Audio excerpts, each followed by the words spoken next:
Agad na nagpaabot ng tulong ang Department of Social Welfare and Development sa mga nakaligtas mula sa lumubog na Roro vessel na patungo sana sa Holosulu. Isinailalim din sa profiling ang mga biktima at kanilang pamilya para sa pagkakaloob ng iba pang ayuda. Yan ang ulat ni Bless Eboyan Lamar ng Radyo Pilipinas, Zamboanga.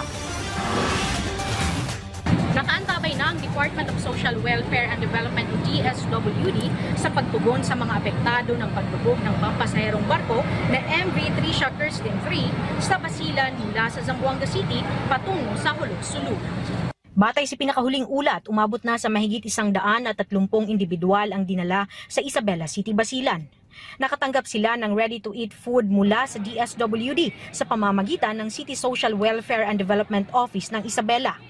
Upang palakasin ang operasyon sa lugar, nag-deploy ng Quick Response Team o QRT ang tanggapan na karamihan ay mula sa Pantawid Pamilyang Pilipino Program o 4Ps para magsagawa ng assessment at profiling ng mga biktima at kanilang mga pamilya.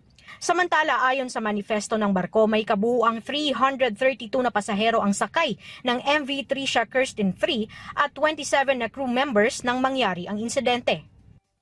Patuloy na minomonitor ng DSWD Region 9 ang sitwasyon at nananatiling handa sa pagbibigay ng karagdagang relief assistance kung kinakailangan.